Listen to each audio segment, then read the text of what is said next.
Sabda TV. Assalamualaikum warahmatullahi wabarakatuh. Alhamdulillah, nahmaduhu wa nasta'inuhu wa nastaghfiruh. Wa na'udzu billahi min syururi anfusina wa min sayyiati a'malina. Man yahdihillahu fala mudilla lahu wa man yudlil fala hadiya lahu. Wa asyhadu an la ilaha illallah wahdahu la syarika lahu. Wa asyhadu anna Muhammadan abduhu wa rasuluh, amma ba'd. Saudaraku seiman, rahimani wa rahimakumullah jami'an. Pada kesempatan pagi hari ini kita bersyukur kepada Allah atas limpahan karunia dan nikmat. Dan insyaallah kita akan membahas jalan golongan yang selamat. Saya ambil dari buku Syekh Muhammad bin Jamil Zainu ya. Ini jalan golongan yang selamat. Tapi yang akan saya bahas hanya bagian keduanya aja. Itu dari halaman 5 sampai halaman ke-12. Itu manhaj jalan golongan yang selamat. Halaman 5 ya. Yang fontnya lebih cepat, jadi sering ini. Ibu-ibu sekalian, sebagaimana telah kita ketahui bersama ya, umat Islam ini berpecah belah menjadi berapa golongan, Bu? 73 golongan. Siapa yang ngabarkan? Rasulullah SAW. Rasulullah SAW sabda, "Sataftariqu ummati ala 73 firqah." Umatku akan berpecah belah menjadi 73 golongan, Bu. Dan Rasulullah mengabarkan, Bu, dari 73 golongan ini yang masuk surga cuma satu. Ya. Kata Rasulullah, kulluhum finnar illa wahidah. Semua di neraka kecuali satu. Satu golongan saja. Ini memang termasuk hadis yang disebut oleh para ulama hadis muskil. Kenapa, Bu? Karena hadis ini bertabrakan dengan hadis-hadis yang lain. Yang menyebutkan bahwa siapapun yang mati di atas la ilaha illallah dari umat Muhammad, maka ia masuk surga. Tapi di sini Rasulullah hanya mengatakan cuma satu golongan saja yang masuk surga. Ya. Sementara disebutkan dalam hadis bahwa penduduk surga itu 2/3-nya dari umat Islam. 2/3 penduduk surga dari umat Islam. Masya Allah. Ini kabar gembira banget ini, Bu. Bahkan lebih dari 2/3. Oleh karena itulah para ulama membicarakan hadis ini. Bagaimana ini mengkompromikan? Ya. Maka sebagian ulama mengatakan bahwa 72 golongan ini yang masuk neraka itu tidak kekal di neraka. Akan tetapi siapapun yang mati di atas la ilaha illallah pasti mendapatkan jaminan masuk surga. Apalagi yang mereka di atas firqatun najiyah. Golongan yang selamat. Yang disebutkan oleh Rasulullah satu golongan yang masuk surga ini. Mereka yang mendapatkan janji yang lebih agung di sisi Allah Subhanahu wa Ta'ala. Nah, ibu-ibu sekalian. Ketika Rasulullah mengabarkan bahwa umat Islam berpecah belah, umat Islam. Ada orang bertanya-tanya, Bu, Ustaz, kenapa sih umat Islam pecah belah? Kenapa umat Islam tidak Allah takdirkan bersatu padu, tapi Allah takdirkan berpecah belah? Kenapa ya? Ibu-ibu, jawabannya, pertama, memang perpecahan itu sesuatu yang sudah Allah takdirkan, Bu. Bukan hanya umat Islam, Yahudi, Nasrani juga berpecah belah. Allah berfirman, Wala yazaluna mukhtalifina illa ma rahima rabbuk. Mereka manusia senantiasa berselisih, kata Allah, kecuali yang dirahmati oleh Rabbmu. Yang dirahmati oleh Allah saja yang tidak berselisih. Walidzalika khalaqahum, untuk itulah Allah ciptakan mereka.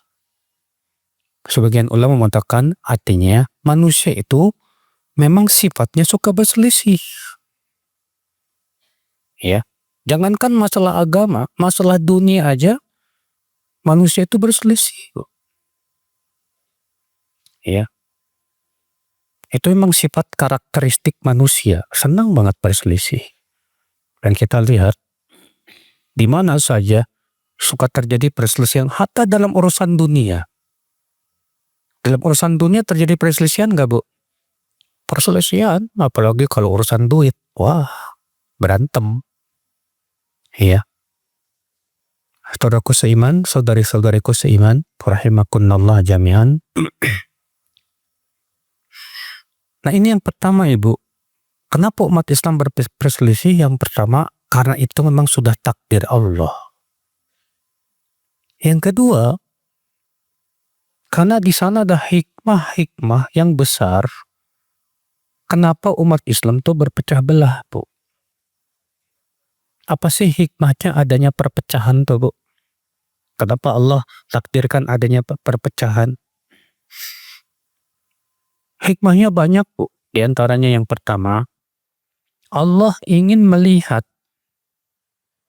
ya, dengan adanya perpecahan itu, Bu, Allah ingin melihat siapa yang mengikuti wahyu dan siapa yang ngikutin hawa nafsu. Iya. Maka akan tampak, Bu, dengan adanya perpecahan tuh, Bu, antara pengikut hawa nafsu dengan pengikut wahyu. Makanya perpecahan itu selalu antara dua golongan ini. Antara pengikut wahyu dengan pengikut hawa nafsu. Ada yang ngikutin wahyu, ada yang nggak mau ngikutin wahyu. Ya, maunya ngikutin Pak Wahyu. Gara-gara terjadi perselisihan ini, Bu, antara pengikut wahyu dengan pengikut hawa nafsu, pecah. Makanya, Bu, para nabi, ya, sebelum diutus kepada suatu kaum, tadinya sih kaum itu, Bu, adem ayem. Ya. Setelah diutus para nabi, mulai terjadi perpecahan antara pengikut hawa nafsu dengan pengikut apa? Wahyu. Lihat Allah sebutkan, ibu-ibu, di dalam Al-Quran, Bu, terjadinya perpecahan itu kapan coba? Terjadinya perpecahan itu ketika telah datang ilmu. Contoh dalam surat Al-Jasiyah. Surat apa? Al-Jasiyah.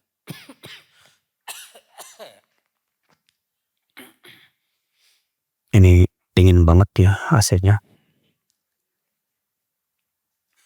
Surat Al-Jasiyah ayatnya ayat 17. Apa kata Allah?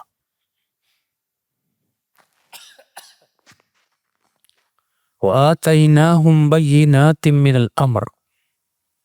Famakhtalafu illa min ba'di ma ja'ahumul ilmu baghyan bainahum. Dan kami pun memberikan kepada mereka keterangan dari urusan, dari perkara ini. Dan tidaklah mereka berselisih kecuali setelah datang kepada mereka ilmu. Tuh lihat, Bu. Jadi kapan mereka berselisih? Setelah datang ilmu baru berselisih. Perselisihnya gimana? Antara orang yang ngikutin ilmu dengan orang yang ngikutin hawa nafsu. Ya. Makanya tidak aneh, Ibu, para nabi disebut pemecah belah. Para nabi disebut apa? Pemecah belah. Ya. Karena dengan datangnya para nabi membawa ilmu, terbagilah manusia antara pengikut ilmu dengan pengikut hawa nafsu. Rasulullah SAW dituduh apa? Dukun. Karena dukun ya memecah antara suami dan istri, ya anak sama orang tua. Nah, Rasulullah SAW ketika berdakwah, suaminya masuk Islam, istrinya nggak mau. Atau istrinya yang masuk Islam, suaminya nggak mau. Anaknya masuk Islam, orang tuanya nggak mau. Orang tuanya masuk Islam, anaknya nggak mau. Akhirnya apa? Oh, Muhammad ini kahin, ini dukun nih katanya. Kenapa? Itu Bu, ya dianggap pemecah belah. Ibu-ibu sekalian.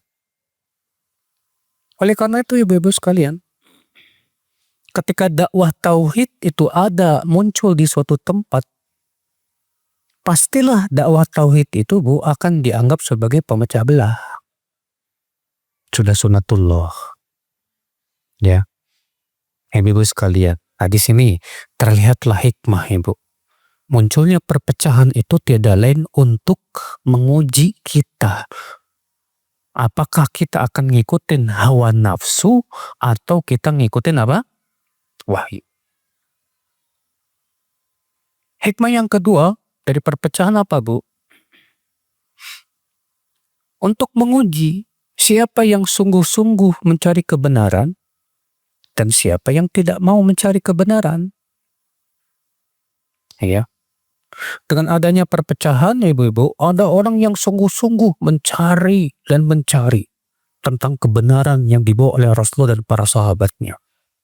Dia berusaha untuk menggali, memahami, membuka kitab para ulama. Maka orang yang seperti ini biasanya sibuk tertunjuki. Dapat dia. Ada lagi yang gak mau nyari. Pokoknya ya, dia lebih puas dengan ajaran nenek moyang. Lebih puas dengan ajaran yang dia temukan dari masyarakatnya, mbah-mbahnya terdahulu. Ya, katanya nenek moyang kita itu lebih berpengalaman, sudah banyak makan garam. Ya. Makanya keasinan, Bu. Nah, seperti itu, Bu. Di zaman Rasul pun seperti itu. Orang-orang musyrikin Quraisy itu apabila disuruh untuk mengikuti apa yang Rasulullah ajarkan, apa kata mereka, Bu? Ya, wa idza qila lahum ittabi'u ma anzalallah qalu bal nattabi'u ma alfaina alaihi aba'ana. Apabila dikatakan kepada mereka, ikuti apa yang Allah turunkan, mereka berkata, kami lebih mengikuti apa yang kami temukan dari nenek-nenek moyang kami itu. Makanya ajaran nenek moyanglah yang lebih didahulukan daripada ajaran Rasul. Ya, di zaman sekarang pun sama, Bu. Ada yang sangat mengagungkan ajaran nenek moyang. Ya. Ketika dibawakan dalil Al-Quran hadis, nggak mau. Dia lebih ngikutin ajaran nenek moyang. Pokoknya ya pantas pasti pecah, Bu. Pecah. Nah ibu-ibu sekalian, maka inilah sunnatullah, Bu. Hikmah yang ketiga, Bu, karena Allah ingin memilih dan memilah hamba-hambanya. Memang di antara sifat Allah itu, Bu, Allah itu suka ngasih ujian kepada hambanya, Bu. Siapapun orang yang beriman pasti diuji. Iya. Baca aja sama Ibu surat Al-Ankabut tuh ayat 1, 2, 3. Surat apa? Al-Ankabut ayat 1, 2, 3. Apa kata Allah? Alif Lam Mim. Ahasiban nasu ayyutraku ayyakulu amanna wahum la yuftanun walaqad fatanna alladhina min qablihim falaya'lamanna alladhina sadaku walaya'lamanna al-kadhibin. Alif Lam Mim. Apakah manusia mengira akan dibiarkan berkata, kami beriman, sementara ia tidak diuji? Nggak mungkin. Sungguh kami telah menguji orang-orang sebelum mereka. Dengan ujian itu kami tahu siapa yang jujur imannya dan siapa yang dusta. Tuh lihat Bu, ternyata Allah pasti akan menguji. Nah, perpecahan tuh termasuk ujian gak Bu? Ujian. Ada orang masuk Islam, pas masuk Islam bingung dia. Ternyata umat Islam pecah belah ya. Itu ujian tuh Bu. Ya. Atau umat Islam berpecah belah. Ya, kalau dia memang benar-benar jujur dalam beriman, maka dia akan telusuri tentang kebenaran gitu. Ini Ibu sekalian. Jadi ini ujian Bu. Ketika misalnya Ibu mendapatkan kok ustadz-ustadz saya juga berpecah belah gimana ini? Pujian buat Ibu. Ya. Ujian antara kita bersungguh-sungguh mencari kebenaran atau kita malah lebih senang mengikuti hawa nafsu kita. Antara kita menjadi pengikut wahyu atau kita lebih mengikuti pengikut hawa nafsu. Antara kita ittiba atau kita akan taklid. Apa bedanya ittiba sama taklid itu? Ittiba itu ngikutin pendapat berdasarkan dalil. Kalau taklid itu ngikutin pendapat tapi tidak berdasarkan apa? Dalil, hanya sebatas fanatik aja. Ya. Biasanya kalau orang kalau udah ngefan banget sama seorang ustadz Bu, itu muncul fanatik Bu. Maka semua ucapan ustadz itu ditelan mentah-mentah. Ya, tanpa melihat dalilnya apa. Dan dianggaplah pendapat sang ustadz tersebut sebagai kebenaran mutlak yang tidak boleh diselisihi. Siapa yang menyelisih pendapat ustadz saya, dia kawan saya. Siapa yang tidak menyelisihi, yang sesuai dengan pendapat ustadz saya, tidak sesuai dengan ustadz saya, maka dia musuh saya. Wah, ini juga ujian Bu, ujian. Disitulah kita akan diuji ibu-ibu sekalian ya. Maka dari itulah ibu-ibu, saya akan membahas manhaj golongan yang selamat ini di buku tersebut di halaman 5 sampai 12 yang sudah kita sebutkan. Semoga waktunya cukup. Baik ibu-ibu, kita akan baca nomor 1. Golongan yang selamat ialah golongan yang setia berpegang teguh kepada manhaj Rasulullah SAW dalam hidupnya dan manhaj para sahabat sesudahnya. Masya Allah.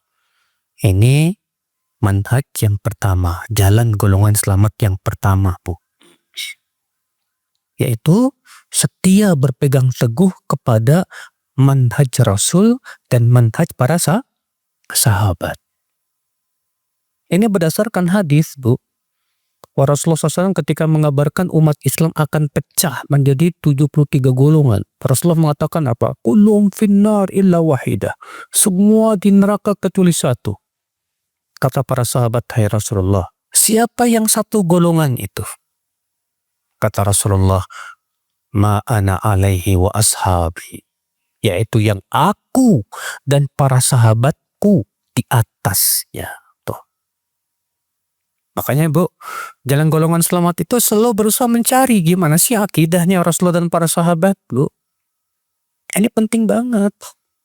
Kenapa? Karena sudah pernah saya sampaikan juga di sini Bu. Para sahabat itu Bu adalah generasi yang sudah dipuji oleh Allah dalam Al-Quran. Dipuji oleh Rasulullah SAW dalam hadis. Ya. Allah sudah menyatakan keridhoannya kepada generasi sahabat. Dan surat apa? Ada yang tahu nggak? Surat At-Taubah ayat berapa? Ayat 100. Apa kata Allah?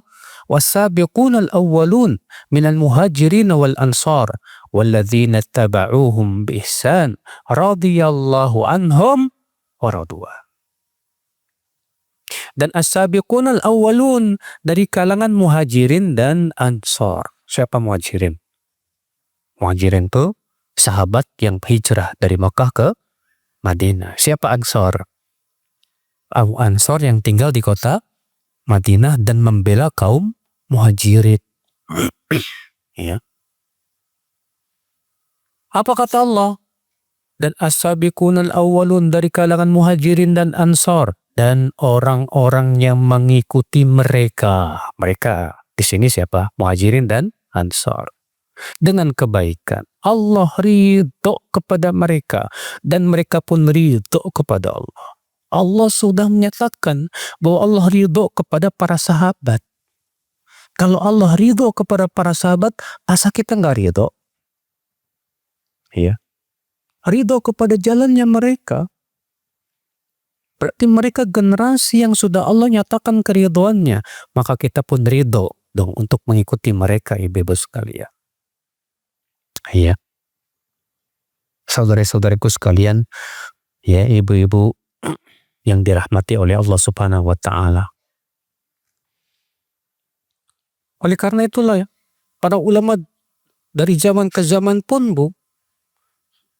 ya, menjadikan para sahabat itu sebagai rujukan di dalam memahami Al-Quran dan hadis. Bahkan Rasulullah SAW menjadikan Rasulullah bagaikan apa bagaikan bintang di langit. Apa kata Rasulullah SAW? Kata Rasulullah, an-nujum amanatun lis-sama, fa idza dhahabatin nujum atatis sama matu'at. Langit adalah keamanan untuk bintang adalah keamanan untuk langit.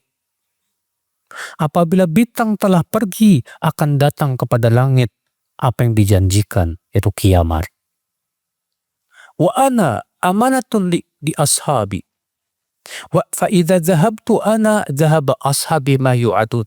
Aku, kata Rasulullah, keamanan untuk sahabat-sahabatku. Apabila aku telah pergi, akan datang kepada para sahabatku yang dijanjikan kepada mereka. Dan ashabi amanatun li ummati. Para sahabatku adalah keamanan untuk umatku. Lihat. Kata Imam Nawawi ketika mensyarah hadis ini dalam syarah Sahih Muslim. Kan hadis ini dari Muslim dalam Sahihnya ya. Kata Imam Nawawi apa? Para sahabatku keamanan untuk umatku. Artinya keamanan untuk umat Islam dari berbagai macam kesesatan dan penyimpangan.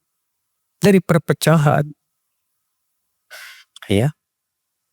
Fa'idha zahaba ashabi, apabila para sahabatku telah pergi, ata ashabi ma tu'ad, akan datang kepada ata ummati ma tu'ad, akan datang kepada umatku yang dijanjikan. Kata Imam Nawawi, itu perpecahan, munculnya firqah-firqah sesat dan yang lainnya. Subhanallah. Ternyata ibu-ibu, coba dengarkan sabda Nabi ini dalam riwayat Muslim dalam sahihnya, Bu ya. Oh, para sahabatku keamanan untuk siapa? Umatku. Berarti keamanan untuk kita umat Islam adalah para sahabat Rasulullah sallallahu alaihi wasallam. Maka kalau kita pengen aman dalam agama kita, ikuti para sahabat. Dalam akidah mereka, dalam ibadah, dalam muamalah, dalam pemahaman. Kita gali kitab-kitab tentang ya bagaimana cara beragamanya para sahabat Rasulullah sallallahu alaihi wasallam. Nah, ini yang pertama. Yang kedua di halaman ke-6. Golongan yang selamat akan kembali merujuk kepada firman Allah dan sabda Rasulnya. Tatkala terjadi perselisihan dan pertentangan di antara mereka. Lihat ibu nomor 2 ini. Golongan yang selamat akan kembali merujuk kepada firman Allah dan sabda Rasulnya kapan? Ketika terjadi perselisihan dan pertentangan di antara mereka. Mana dalilnya, Bu? Dalilnya surat An-Nisa ayat 59, di situ ada. Allah berfirman, "Fa in tanaza'tum fi syai'in farudduhu ila Allahi war Rasul in kuntum tu'minuna billahi wal yaumil akhir.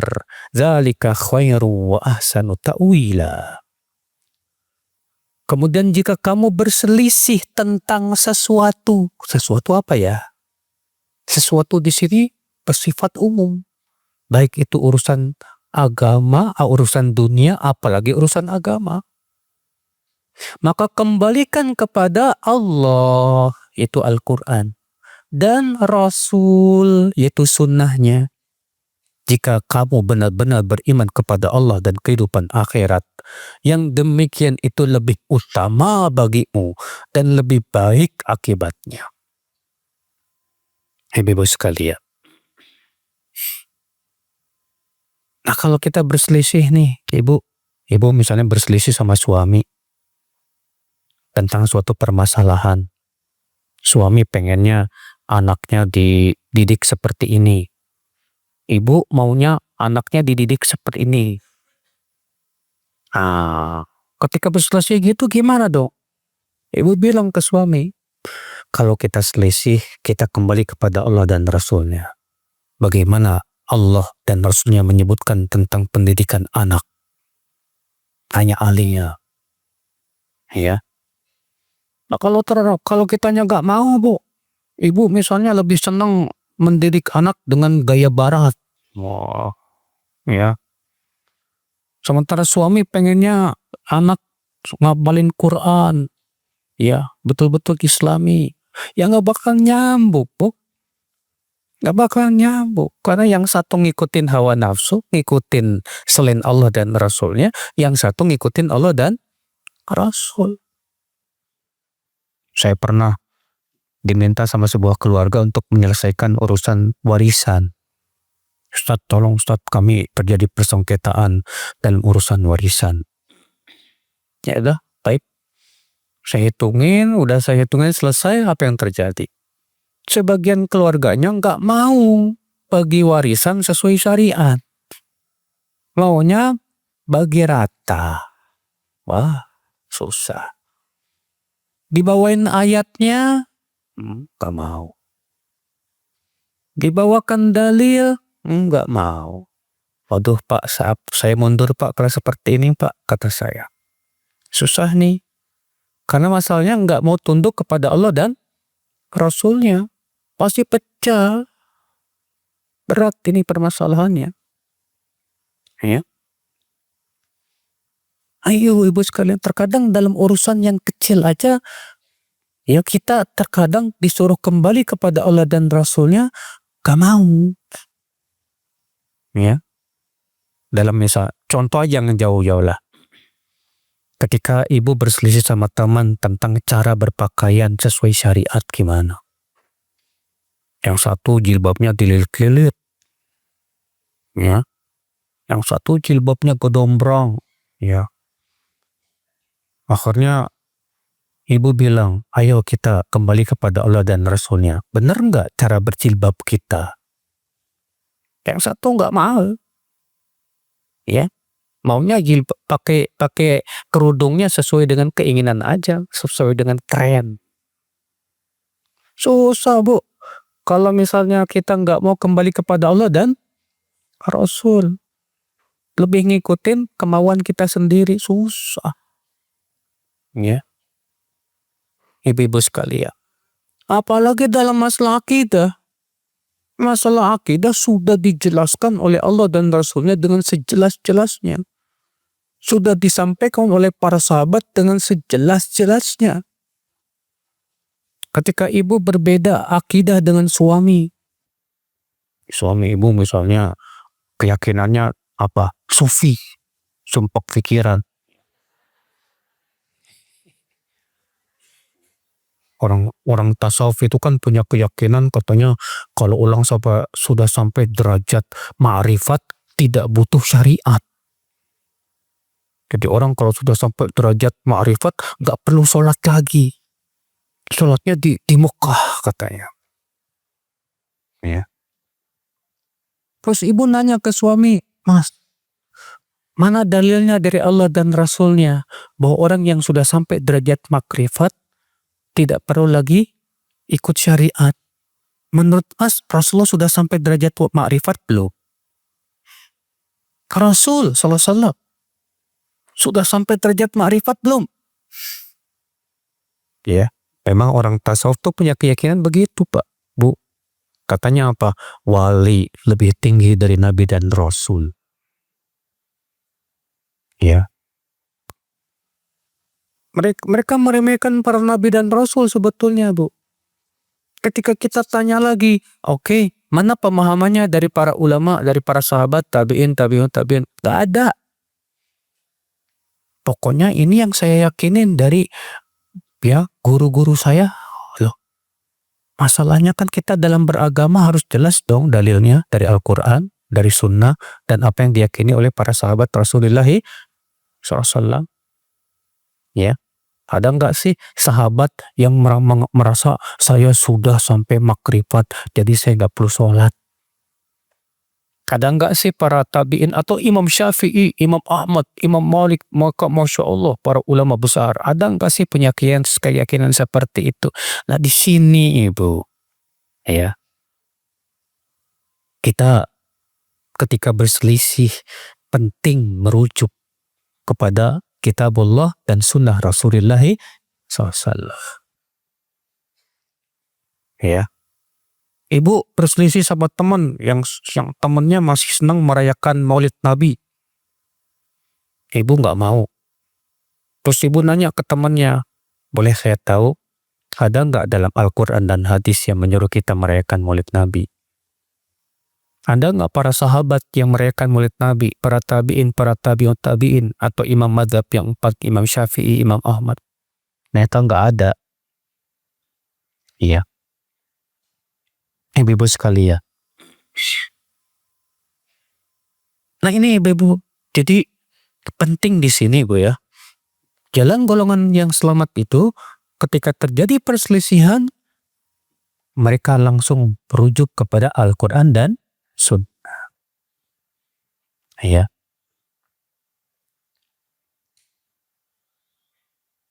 Yang ketiga, masih di halaman ke-6. Golongan yang selamat tidak mendahulukan perkataan seseorang di atas firman Allah dan sabda Rasulnya sebagai realisasian dari firman Allah. Ya ayyuhalladzina amanu la tuqaddimu baina yadayillahi wa rasulih wattaqullah innallaha sami'un alim. Hai orang-orang yang beriman, janganlah kamu mendahului Allah dan Rasulnya, dan bertakwalah kepada Allah. Sesungguhnya Allah mendengar lagi maha mengetahui. Tuh lihat Bu, yang ketiga ini Bu. Jadi golongan yang selamat tuh Bu, gak pernah berani mendahulukan ucapan siapapun di atas ucapan Allah dan Rasul. Kalau sudah jelas ada dalilnya, nas yang sangat tegas dari Allah dan Rasulnya, udah ucapan siapapun maaf. Ya, saya bukan menghormati Anda, tapi saya lebih mendahulukan Allah dan Rasulnya. Ya. Dan ini Ibu yang diajarkan oleh para ulama kita Ibu.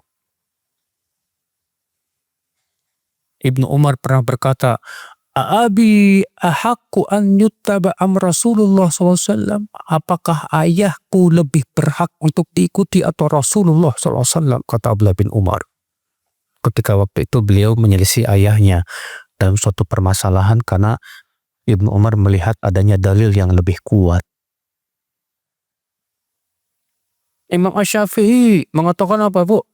Idza wajadtum fi kitabi qauli ma yukhalifu qala Rasul, apabila kalian mendapatkan dalam kitabku ini pendapatku yang bertabrakan dengan pendapat Rasul, yang harus kalian ambil adalah sabda Rasulullah SAW.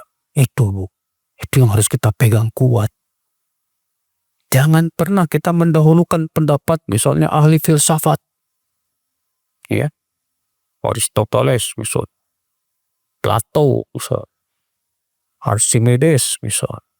Oh jangan Bu. atau lebih mendahulukan pendapat ulama dibandingkan Allah dan Rasulnya. Tidak boleh, Bu. Siapapun. Ini keyakinan, ini manhaj jalan golongan orang yang selamat seperti itu, Bu. Lebih menjunjung tinggi Al-Quran dan Sunnah daripada siapapun, Ibu sekalian. Makanya dalam surat surat Al-Hujurat ayat 2-nya Allah mengatakan apa kata Allah? Ya ayyuhalladzina amanu la tarfa'u aswatakum fawqa sautin nabi wa la tajharu lahu bil qawli ka jahri ba'dikum li ba'din an tahbata a'malukum wa antum la tash'urun. Hai orang-orang yang beriman, jangan kalian mengangkat suara kalian di atas suara Rasul, agar Allah tidak batalkan amalmu dalam keadaan kamu tidak merasakannya. Kata sebagian ulama, ya, mengangkat suara kita di atas suara Rasul bisa membatalkan amal. Apalagi kalau kita mengangkat pendapat kita atau seseorang di atas pendapat Rasul, maka lebih layak untuk dibatalkan amalnya, Bu. Mari ibu-ibu sekalian, ya. Maka Ibnu Abbas berkata, arahum sayahlikun aqulu qala Nabi SAW wa yaquluna qala Abu Bakar wa Umar. Ibnu Abbas berkata, aku mengira mereka akan binasa. Aku berkata Nabi bersabda, sedangkan mereka mengatakan Abu Bakar dan Umar berkata begini dan begitu. Maksudnya, ya, akan binasa orang-orang yang lebih mendahulukan ucapan Abu Bakar dan Umar dibandingkan, ya, ucapan Rasulullah sallallahu alaihi wasallam. Subhanallah, ya ibu sekalian. Yang keempat, golongan yang selamat senantiasa menjaga kemurnian tauhid. Golongan yang selamat senantiasa menjaga kemurnian apa? Tauhid. Bahkan mereka memfokuskan ini, Bu. Ya. Mengisahkan Allah adalah dengan beribadah, berdoa, dan memohon pertolongan, baik dalam masa sulit maupun lapang. Menyembelih kurban, bernadar, tawakal, memutuskan segala perkara dengan hukum yang diturunkan oleh Allah, dan berbagai bentuk ibadah yang lainnya. Semuanya menjadi dasar bagi tegaknya daulah Islamiyah yang benar. Menjauhi dan membasmi berbagai bentuk syirik dengan segala macam simbol-simbolnya yang banyak ditemui di negeri-negeri Islam. Sebab hal itu merupakan konsekuensi tauhid. Dan sungguh suatu golongan tidak mungkin mencapai kemenangan jika ia meremehkan masalah tauhid, tidak memberantas syirik dengan segala bentuknya. Hal-hal di atas merupakan teladan dari para rasul, dan terutama Rasul kita Nabi Muhammad sallallahu alaihi wasallam. Makanya dalam golongan selamat tuh, Bu, seringnya membahas tentang tauhid, masalah akidah. Kenapa? Karena itu yang paling urgent. Ya, paling urgent, Bu. Bagaimana kita masuk surga sementara kita berbuat syirik, Bu? Tak mungkin. Allah sudah mengharamkan surga bagi orang yang mati di atas syirik. Allah berfirman apa? Innahu man yusyrik billah faqad harramallahu alaihil jannah wa ma'wahun nar. Sesungguhnya siapa yang berbuat syirik, mempersekutukan Allah, sungguh Allah haramkan atas dia surga. Tuh lihat. Haram masuk surga, Bu. Ya. Kadang ada orang, Ibu, yang sibuk bahas tentang masalah fikih, tapi nggak pernah bahas masalah tauhid.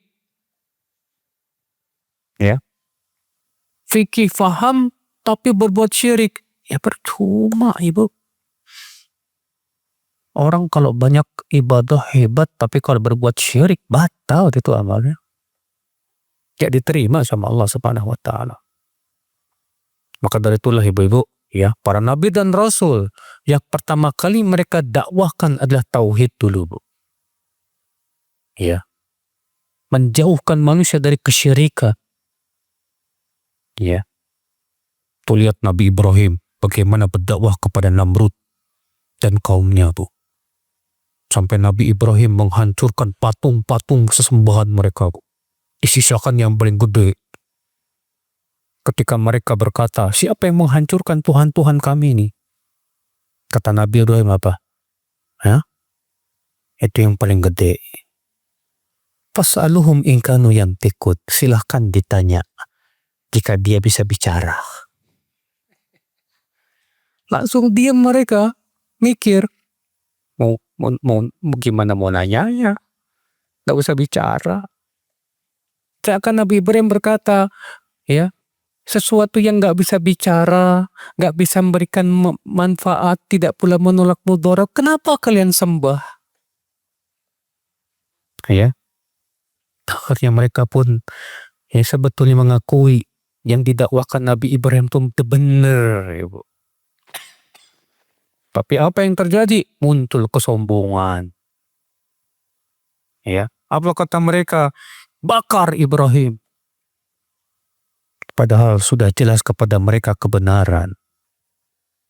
Ini ya, Bu. Ya. Rasulullah SAW 13 tahun di kota Madinah, Bu. Berdakwah pada tauhid.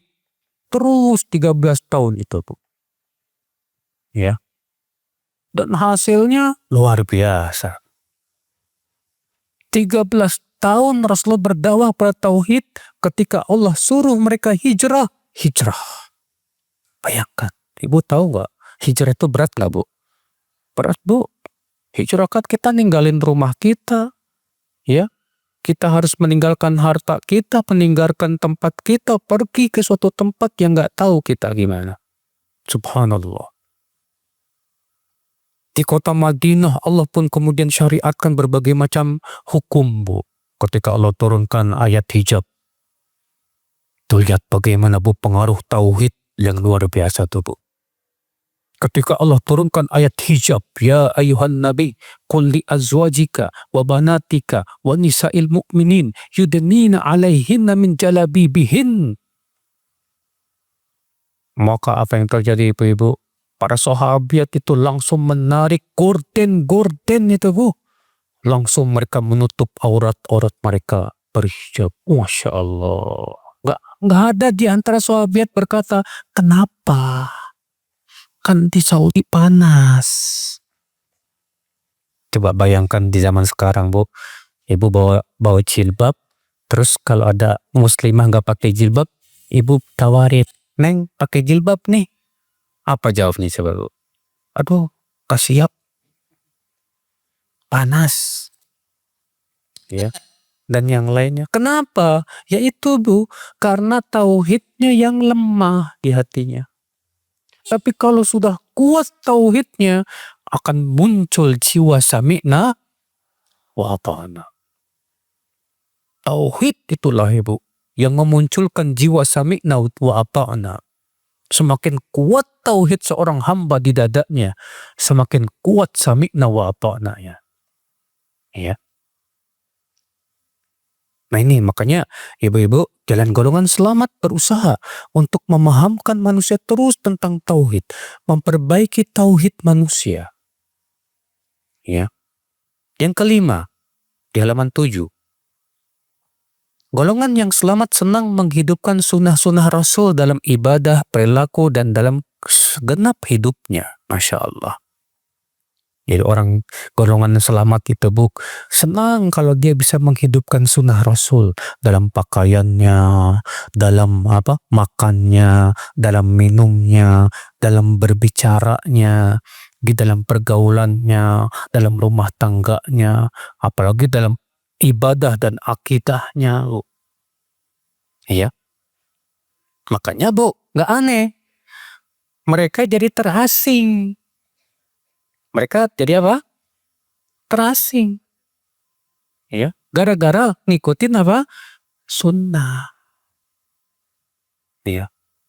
Gara-gara ngikutin sunnah jadi terasing. Terasing dalam cara sholatnya. Karena ia berusaha ngikutin tata cara sholat Rasulullah Sallallahu Alaihi Wasallam. Gak mau dia, Bu. Ya, ibadah yang tidak sesuai dengan tuntunan Rasul, gak mau dia. Ngapain saya capek? Ya, kalau ternyata tidak ada tuntunannya nggak bakal diterima oleh Allah. Ya, makanya ibu-ibu, orang yang ngikutin sunnah itu tata sholatnya lihat Bu, Masya Allah Bu. Semuanya berdasarkan dalil. Ketika takbiratul ihram, takbirnya gimana? Ada dalilnya. Ketika dia menyimpan tangan kanan di atas tangan kirinya, ketika sholat, ada dalilnya. Ya, bacaan yang dia baca pun sesuai dengan dalil dari Al-Quran dan sunnahnya. Setelah selesai sholat pun juga dia mengamalkan sunnah Rasul berdasarkan hadis-hadis yang sahih. Ya. Dalam berpakaian, dia berusaha untuk berpakaian seperti yang diperintahkan oleh Allah dan Rasul. Ya. Tidak boleh ketat, tidak boleh sempit. Ya, tidak boleh warnanya terlalu mencerang. Ya. Ibu-ibu sekalian. Jadi akhirnya apa? Ya.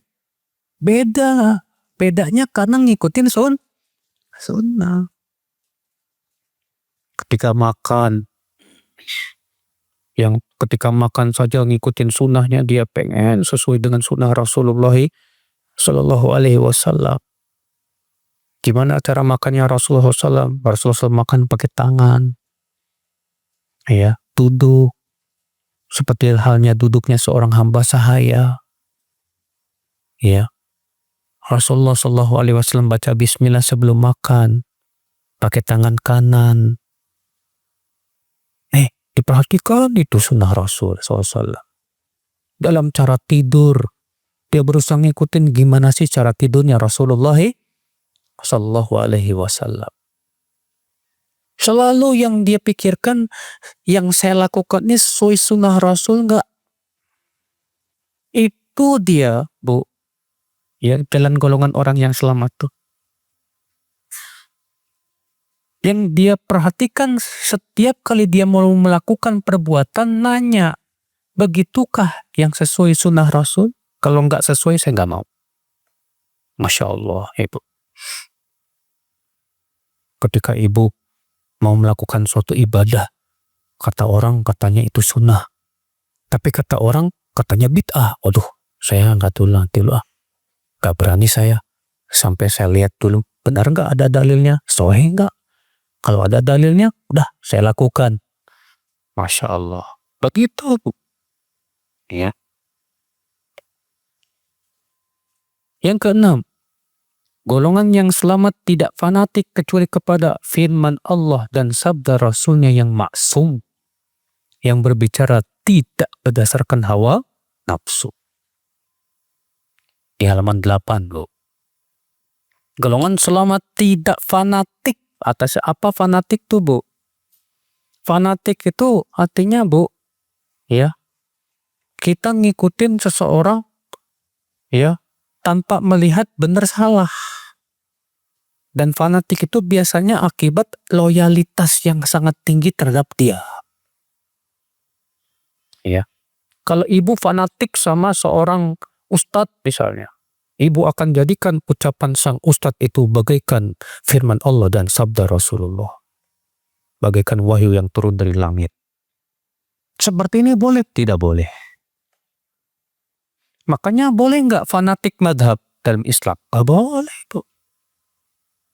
Ya. Pokoknya kamu harus ikut madhab Syafi'i. Kalau enggak, kamu sesat. Wah, nggak bener. Imam Syafi'i aja nggak pernah ngomong gitu. Yang satu lagi bilang, kamu harus ngikut madhab Hambali. Yang satu lagi bilang, kamu harus ngikut madhab Hanafi. Wah, kewajiban kita fanatik hanya kepada Allah dan Rasul. Ibu belajar sama ustadz, ya. Belajar sama ulama harus, tapi hati-hati jangan sampai fanatik buta. Ibu ketika belajar sama seorang ustadz, yang ada di pikiran ibu apa, Bu? Ustadz saya ini manusia. Ustadz saya ini bukan Rasul, bukan Nabi. Ustadz saya ini harus saya hormati jika dia sesuai dengan Allah dan Rasulnya saya ikuti. Adapun kalau nggak sesuai dengan Allah dan Rasulnya, saya nggak mau ikuti. Iya. Nah ini Bu. Jadi fanatik kita hanya kepada siapa? Allah dan Rasulnya. Adapun manusia selainnya betapapun tinggi derajatnya, terkadang ia melakukan kesalahan. Sebagaimana Nabi SAW bersabda, kullu bani Adam khata wa khairul khata'ina tawwabun. Setiap manusia itu pernah melakukan kesalahan, dan sebaik-baik orang yang melakukan kesalahan adalah mereka yang bertaubat. Ya. Imam Malik berkata, tidak seorang pun sesudah Nabi melainkan ucapannya boleh diambil dan boleh ditinggalkan, kecuali Nabi SAW yang harus diambil ucapannya. Pendapat siapapun Bu, boleh diambil, boleh ditolak, nggak masalah. Tapi kalau sudah pendapat Rasul, wajib apa? Wajib diambil. Ya. Makanya terkadang seorang ustadz dalam suatu permasalahan berpendapat, ya, dalam suatu permasalahan yang tidak ada nasnya, tidak ada dalil yang sharihnya. Maka pendapat tersebut kita lihat, kuat enggak hujahnya? Kuat enggak dasarnya? Kalau memang kuat hujahnya, dasarnya dari Al-Quran dan Sunnah, ambil. Ya. Nah ini bebas kalian. Nomor 7. Golongan yang selamat adalah para ahli hadis.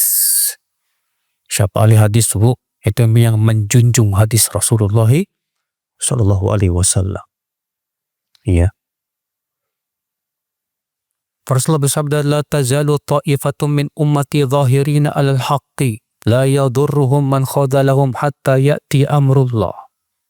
Senantiasa ada segolongan dari umatku yang memperjuangkan kebenaran, tidak membahayakan mereka orang yang menghina mereka sehingga keputusan Allah datang. Tuh lihat.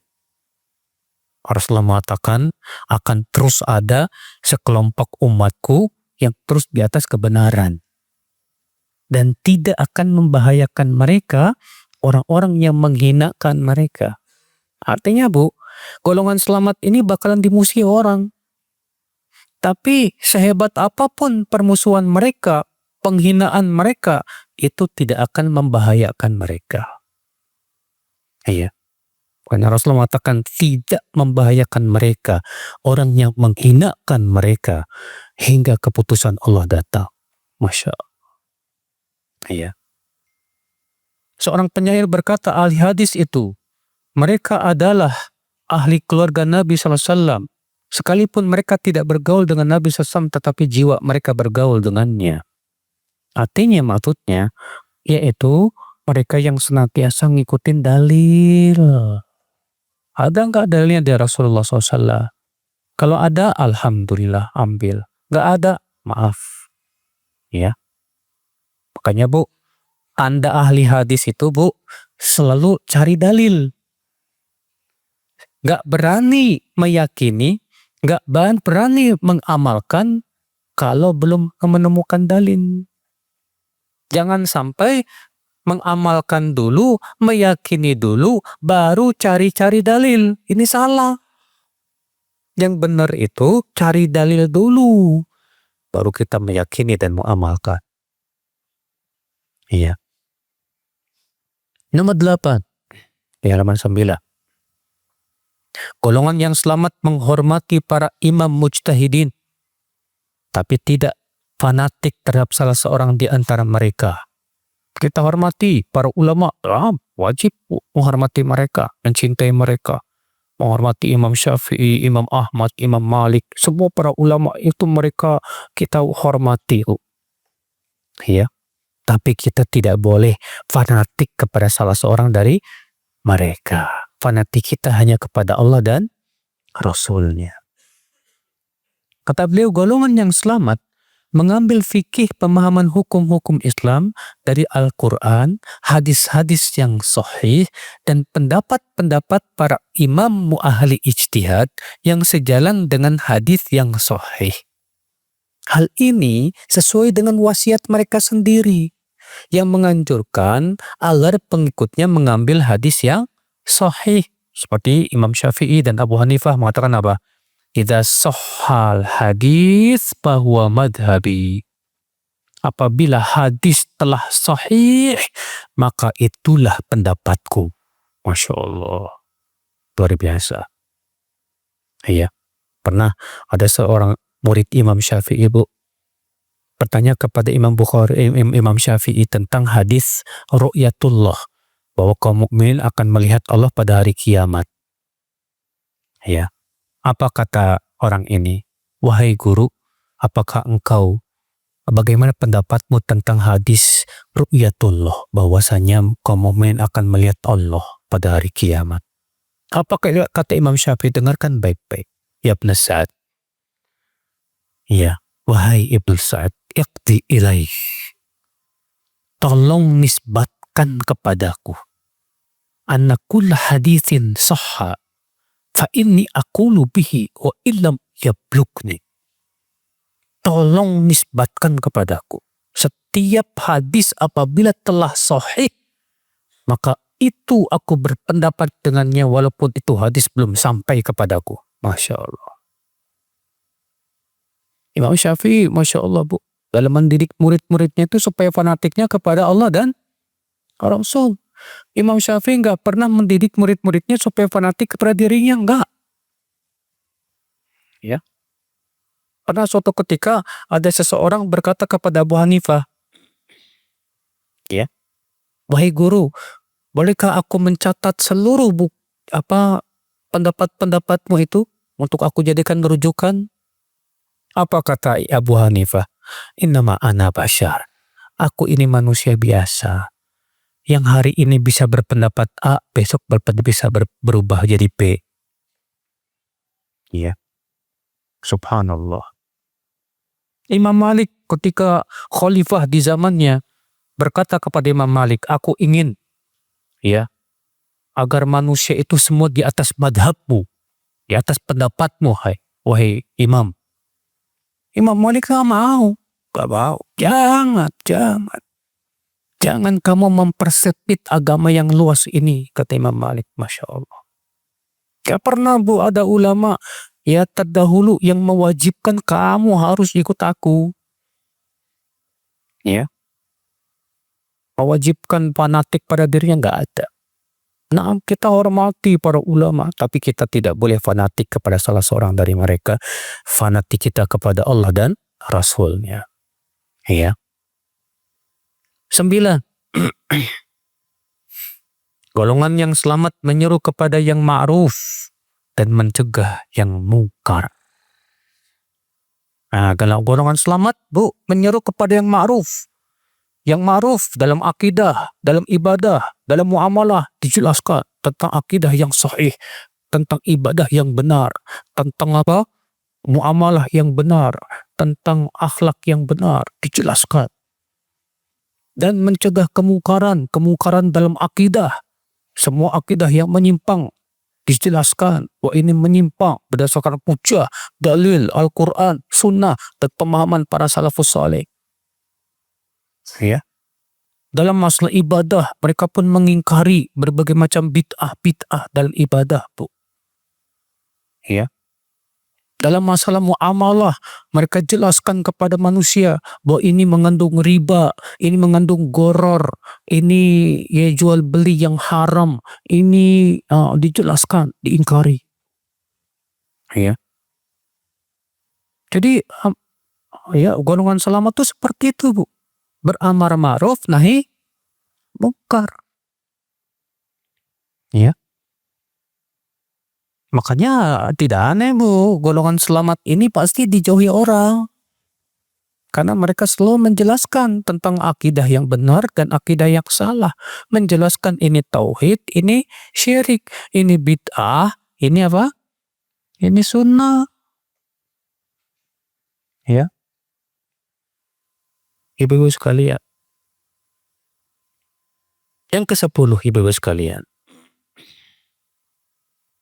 Golongan yang selamat mengajak seluruh umat Islam agar berpegang teguh kepada sunnah Rasul dan sunnah dan para sahabatnya. Ini sudah kita sebut itu di nomor 1 ya. Yang ke-11. Golongan yang selamat mengingkari peraturan dan perundang-undangan yang dibuat oleh manusia jika bertentangan dengan Al-Quran dan sunnah dengan Islam. Aturan-aturan yang tidak sesuai dengan Islam kita tidak setuju, Bu. Gak boleh disetujui, hati kita tidak boleh ridho. Adapun kalau aturan itu sesuai, gak masalah, silahkan. Misalnya aturan lalu lintas, ya. Aturan lalu lintas bertabrakan dengan Islam tidak? Tidak. Bagus itu. Ya, untuk kemaslahatan bersama. Maka ibu taati.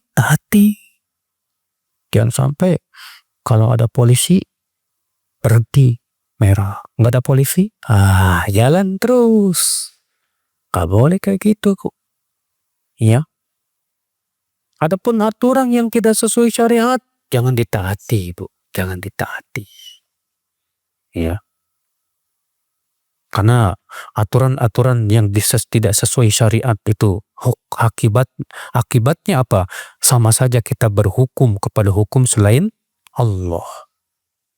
Sedangkan Allah mengancam dalam Al-Quran tuh, wa man lam yahkum bima anzalallah fa ulaika humul kafirun, wa man lam yahkum bima anzalallah fa ulaika humul zalimun, wa man lam yahkum bima anzalallah fa ulaika humul fasiqun.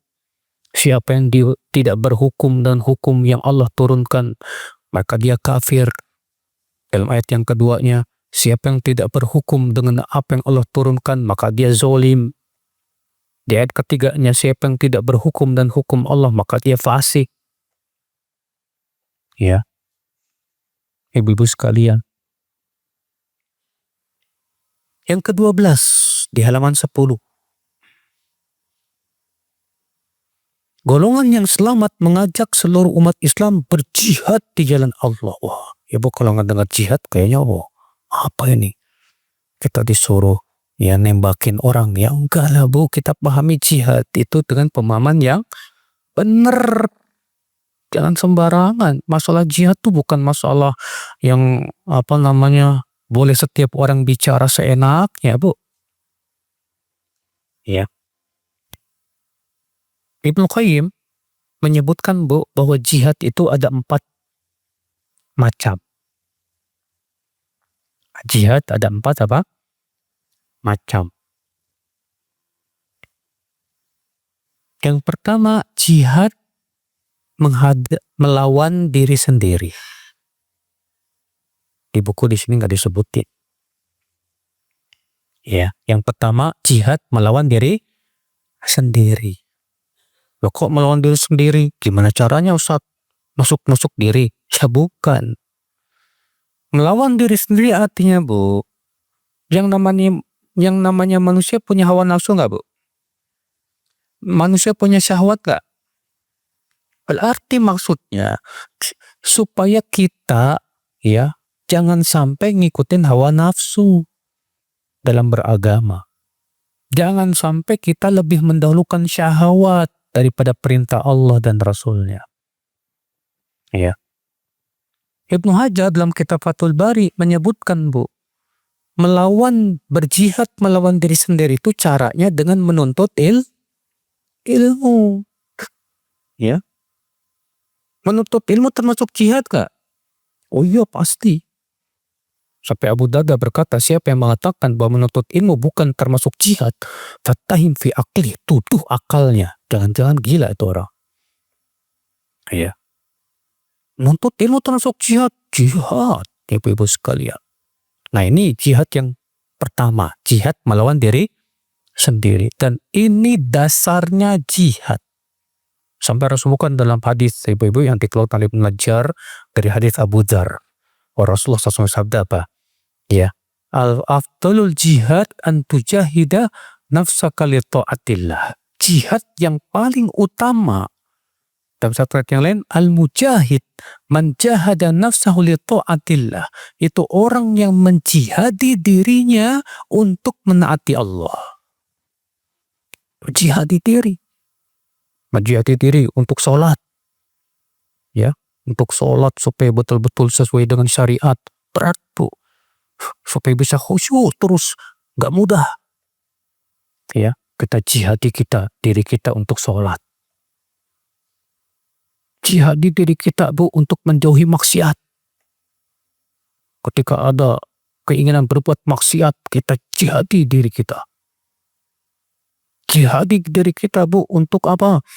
Ya, berbagai macam perintah-perintah yang Allah perintahkan kepada kita. Berbakti kepada orang tua, butuh jihad. Ibu berbakti sama suami, butuh jihad. Ya. Ibu juga ya ketika mendidik anak-anak supaya itu butuh jihad. Nah ini ibu-ibu sekalian. Yang kedua, macam jihad yang kedua apa bu? Itu jihadus syaitan. Jihad melawan siapa? Setan. Jihad melawan setan. Loh kok kita jihad melawan setan gimana? Jihad melawan setan itu kata para ulama dengan cara mempelajari trik-trik setan menggoda manusia. Karena setan itu bu, ya menggoda manusia itu tuh pintar. Ya, kalau setan manusia masih bisa kita apa bu? Kalau setan manusia masih bisa kita rayu dengan fulus bu. Tapi kalau setan jin nggak bisa masalahnya bu. Ete jangan kodai ana deh. Kalau nggak nih duit buat ete nih. Oh nggak bisa. Setan jin ini maunya kita sesat. Maunya kita apa? Sesat. Dia nggak menerima uang pelicin. Dia nggak menerima rayuan kita, nggak. Karena tujuan setan itu jin kita masuk neraka. Itu yang diinginkan. Dan subhanallah bu ya, setan itu untuk menggoda manusia itu super sabar. Super sabar gimana? Iya, mereka menggoda manusia itu sedikit-sedikit gitu. Iya, setan berpikir gimana caranya orang ini lalai dari zikir ini. Iya. Sebab kalau kita sudah lalai dari zikir, apa kata Allah bu? Ya. Kalau kita sudah lalai dari zikir, setan akan mampu menguasai kita, menggoda kita. Kata Ibnu Abbas, asyaiton jathim fi qalbi ibni Adam. Setan itu berusaha memperhatikan terus keadaan hati anak Adam. Fa in ghafila waswas. Kalau dia lalai, setan pun memberikan waswas, godaan kepada dia. Ya. Dan setan terus berusaha untuk menjadikan dia lalai, supaya tujuannya apa bu? Tujuannya supaya hatinya berpaling dari zikir. Lebih asyik dengan apa? Dengan selain zikir. Kalau sudah berpaling dari zikir, sholat udah nggak merasa nikmat lagi, baca Quran udah nggak merasa nikmat lagi. Ya, zikir pun sudah tidak merasa nikmat lagi. Nikmatnya apa? Kalau lagi nyanyi, karaokean, baru senang. Ya. Nikmatnya apa lagi? Kalau nonton, tontonan apa itu? Drakor, misalnya. Mau asik gitu loh. Ya. Tapi kalau disuruh zikir, sudah tak ada lagi perasaan nikmat dengan zikir itu loh. Berhasil setan. Kalau sudah seperti ini bu, dia akan terus dibawa oleh setan sedikit demi sedikit kepada maksiat. Yo, maksiat kecil dulu. Setelah dia asik dengan maksiat kecil, maksiat besar. Begitu setan bu, makanya hati-hati. Ya, kita punya HP, jangan sampai HP jadi apa bu? Jalan setan untuk menggoda kita bu. Hati-hati. Ya. Ada akhwat rupanya diam-diam chattingan sama ikhwan. Ya. Ada ikhwat juga sama rupanya diam-diam chattingan sama akhwat. Assalamualaikum ukhti. buaya. Iya. Hati-hati bu. Akhwat-akhwat, hati-hati, bertakwalah kamu kepada Allah. Iya. Kenapa? Yang namanya setan akan mempermainkan syahwat kita. Ya. Nah ini jihad yang kedua. Jihad melawan apa? Setan. Yang ketiga, jihad melawan orang fasik. Orang fasik ada dua. Yang pertama ahli bid'ah. Yang kedua pelaku maksiat. Ya. Menjihadi orang fasik caranya gimana? Mendakwahi mereka. Agar mereka paham. Dan mau kembali kepada Allah Subhanahu wa Ta'ala. Mau kembali kepada sunnah Rasulullah Sallallahu Alaihi Wasallam. Ibu-ibu sekalian. Iya. Dakwahi mereka. Pahamkan. Bantah syubhat mereka. Karena banyak ini bu orang-orang yang menyebarkan syubhat-syubhat pemikiran yang sesat bu. Ya. Orang Syiah menyebarkan syubhatnya. Orang tasawuf menyebarkan syubhatnya. Orang liberal menyebarkan syubhatnya. Berbagai macam pemikiran-pemikiran pasti mereka akan berusaha untuk apa? Membela pemikirannya. Kita jadikan Rasulullah dan para sahabatnya sebagai apa bu? Ya, sebagai parameter kita dalam menilai berbagai macam itu semua. Ya.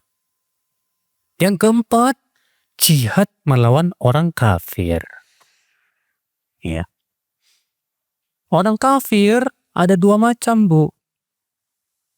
Ada orang kafir harbi. Kafir apa? Kafir harbi. Siapa kafir harbi?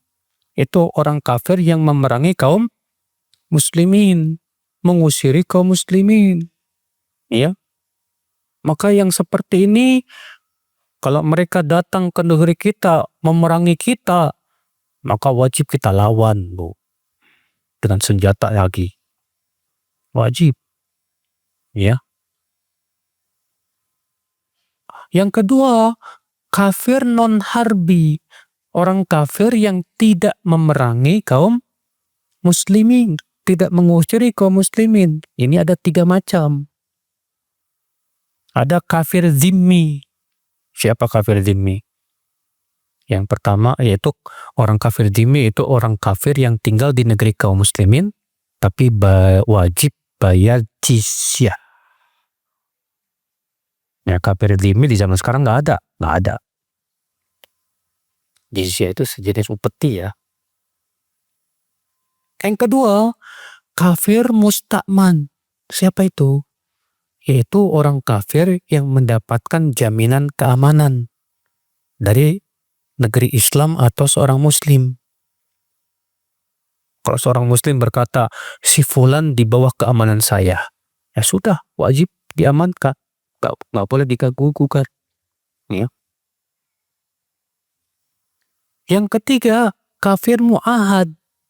Itu orang kafir yang mengadakan perdamaian dengan kaum muslimin. Orang kafir yang melakukan perdamaian dengan apa? Kaum muslimin. Maka mereka tidak boleh diganggu.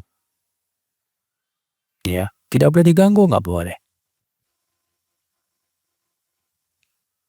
Tapi kita dakwahi mereka? Ya, kita dakwahi jenis yang kedua ini, orang kafir ini, supaya mereka mau mengenal Islam. Mereka mau memahami Islam. Ya. Nah ini ibu-ibu sekalian. Nah ini ibu-ibu sekalian berjihad. Jadi jihad itu bu, nama yang indah, nama yang agung. Tapi gara-gara ada orang yang jihadnya ngawur, ya akhirnya nama jihad ini jadi serem. Orang kalau ngatok-ngatok jihad, serem. Padahal jihad itu Masya Allah bu. Ya, itu adalah nama yang disebutkan dalam Al-Quran oleh Allah. Dan tidak sunnah Rasulullah SAW. Maka kewajiban kita ibu-ibu, mari kita berjihad. Ya, terutama berjihad melawan diri sendiri, jihad melawan setan, ya. Karena kita tidak akan mungkin bisa masuk surga kalau kita tidak menjihadi diri sendiri dan tidak menjihadi setan. Baik, saya kira cukup sampai di sini. Alhamdulillah. Baik Ibu, semoga yang saya sampaikan bermanfaat. Yang benar itu semuanya dari Allah, yang salah itu dari kekurangan ilmu saya dan dari syaitan. Subhanakallah bihamdik, asyhadu an la ilaha illa anta, astaghfiruka wa atubu ilaik. Wassalamualaikum warahmatullahi wabarakatuh.